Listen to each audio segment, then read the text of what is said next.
Hey gang, AV here. Welcome to my review of the Star Wars Vintage Collection Boba Fett from the Return of the Jedi. Here he is in the packaging. As you can see, he is a blister carded figure with the figure and his accessory visible there in the bubble. You have a photo from the film there on the right hand side. Classic Kenner style packaging.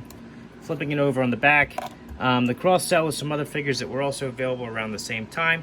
And it is worth mentioning too that if you look up there in the top right hand corner, this is the Vintage Collection 186. There have been numerous Boba Fett's released in the Vintage Collection line, but that number denotes that this was one of the later releases and a brand new sculpt as far as I'm aware,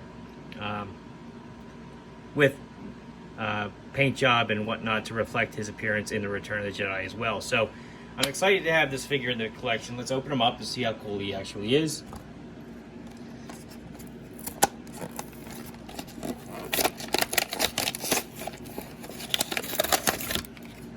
All right, there's the bubble.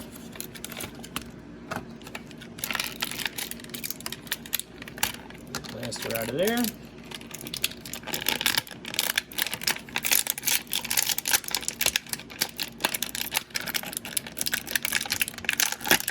Go. Get this stuff out of here. All right, first and foremost, he has his trusty handy dandy Hasbro insert, which everybody loves to get. Just says warning, choking hazard. Don't need anything in this packaging, in like 27 different languages, as well as copyright Paul Tuckett, Rhode Island, Hasbro, blah blah blah, in like 27 different languages. Yay! Alright, so anyway, let's discuss his accessories first. He has his blaster, which is pretty nice. It actually has some nice weathering detail on there.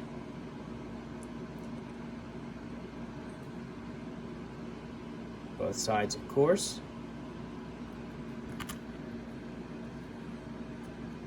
He can, I assume, hold this pretty nicely. He can. That looks pretty good. Where's the hinge there? There we go. That looks pretty good. Let's see, can he hold it with his stock up there?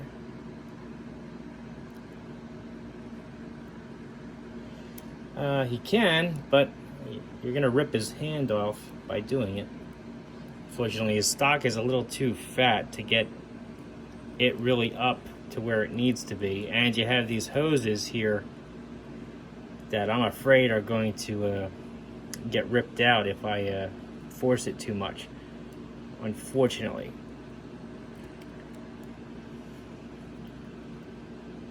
But it's still a nice looking weapon. He can hold it pretty decently.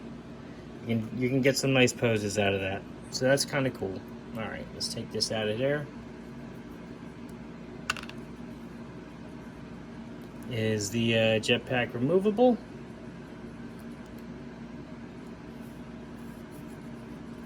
I'm not entirely sure. It is. Alright, there we go. It's like a semicircle crescent moon shaped peg on there. And a huge hole in his back for it to fit in. But it does fit. It's got some nice paint and weather detail on the back, on the jetpack as well, so that's pretty cool. He has his cloth goods cape, which I'm always a fan of, and it even has a couple holes in it to show he's been in the shit. He's got his Mandalorian skull there on his left shoulder, which is very nice. Detail right there on his chest. His Wookiee braids. Very cool. Very cool. Alright. How about this? Does this come down? No, that's molded on there. Alright. Okay. So, articulation. Full 360. Feels like it's a barbell peg. So he can tilt from side to side, he can look up, and he can look down. So good range of motion on the head there. Arms can go forward and back. They cannot do a full 360 because the shoulder pads are actually connected to his shoulders. So his collarbone area. So, but he can get his arms up very high because they're not in the way of doing that.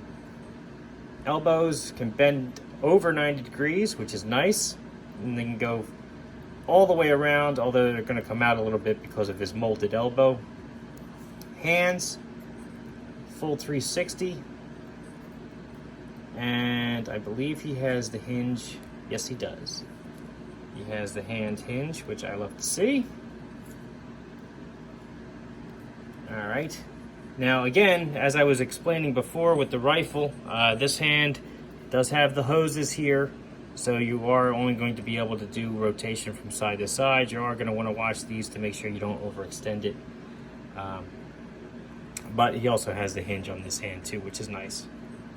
Diaphragm, he has a diaphragm joint right underneath his armor there, very close to his waist. But it offers a decent range of motion, as you can see. It's even got a little ratchet in there, it feels like. Okay. Legs, he's got those hips I hate. It's got the hinge there, so you got to find out where the hinge is, and then you can swivel wherever you want it. Flatten it out. You can do the splits about like that. He's got an upper thigh cut, so that can go all the way around, but you got to be careful because you're going to wind up spinning the hips as well. Man, that gets on my nerves. All right, there we go.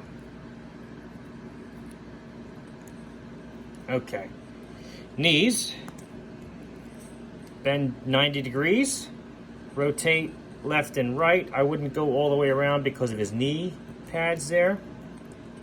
Ankles, he's got ankle hinged, points his toes down, and point his toes up, and he's got the ankle pivot, which is nice to see too. All right, let's get him standing, hopefully. I haven't had much luck with my Star Wars figures standing up lately, so let's hopefully get him standing. And then we'll do some size comparisons. Let me get his arms down. Get his arms down. Stand up. All right, size comparison. Now here he is next to a 3 3/4 inch G.I. Joe figure. Snake eyes. As you can see, they're roughly about the same height. That's because he's in a vintage collection, so he's closer to 3 3/4 inches tall. Here he is next to a more modern G.I. Joe figure, Dollar General Cobra Trooper. As you can see, the Trooper is taller because he's closer to 4 inches tall. Here's a Boss Fight Studio blank, 4 inches tall, again. Marvel Universe Captain America. And a Master Chief. Alright, all in all, I think he's a cool Boba Fett. Again, I hate those hips, but there's nothing much I can do about that. He's a really cool figure. I do like the updated design. The limited articulation on his shoulders doesn't really bother me. I do wish he could shoulder his rifle, though. All in all, though, I think the paint and the design of the figure are nice. I do think he's worth a pickup if you find one. This has been AV. If you like this video, check out my channel where you'll find a whole bunch of 1/18 scale themed content, figures, vehicles, accessories, you name it, from all different types of toy lines and manufacturers. I even have a few comic books up there too. If you like what you see there, then please subscribe. And as always, thanks for watching.